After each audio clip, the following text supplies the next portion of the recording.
अस्सलामुअलैकुम। Drama serial हया, जिसमें हया की चालाकियों ने मुबारक मंजिल की पूरी बुनियादों को हिलाकर रख दिया है। हया जो अपनी नफरत में इतनी आगे चली गई है कि उसको रोहान की भी फिक्र नहीं। रोहान ऑफिस से परेशानी के आलम में घर आता है, जो कि अब हया से बदजन होने लगा है। वो हया को देख के कहता है कि हमारी शादी को 1 साल होने को आ गया है, लेकिन मैं तुम्हारे दिल में अभी भी मोहब्बत पैदा नहीं कर सका। मुझे ऐसा लगता है जैसे मुझे मोहब्बत करना आती ही नहीं है। ये सब कहते हुए रोहान वहां से चला जाता है और हया दिल ही दिल में ये सोचती है कि ये सब रोहान ने क्या कह दिया। और हया के दिल से आवाज आती है कि पहले रोहान तुम्हारे पीछे पीछे था, लेकिन अब ये महसूस होता है कि तुम उसके पीछे पीछे होगी और वो तुम्हें लिफ्ट नहीं करवाएगा। हया इसी परेशानी के आलम में थी और इसी कश्मकश में थी कि उसको आईने में इरम नजर आती है और वो उससे कहती है कि तुम्हारे हाथ तो अभी कुछ लगा ही नहीं था कि तुम उमानी जान के तो दिल से ही उतर गई हो, और मुझे देखो मेरे हाथ तो घर भी लग गया और उमानी जान की कुर्बत भी।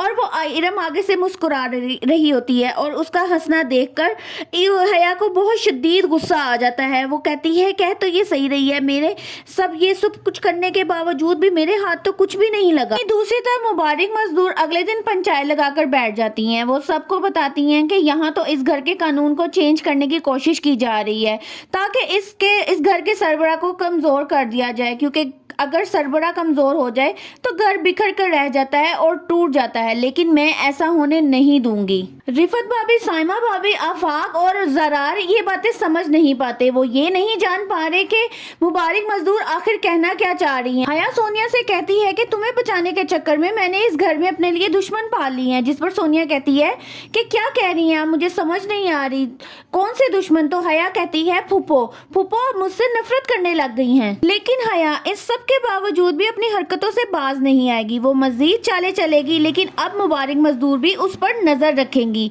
ताकि उसकी चालों को नाकाम बनाया जा सके। मजीद मालूमात जानने के लिए मेरी वीडियोस को लाइक करें, चैनल को सब्सक्राइब करें।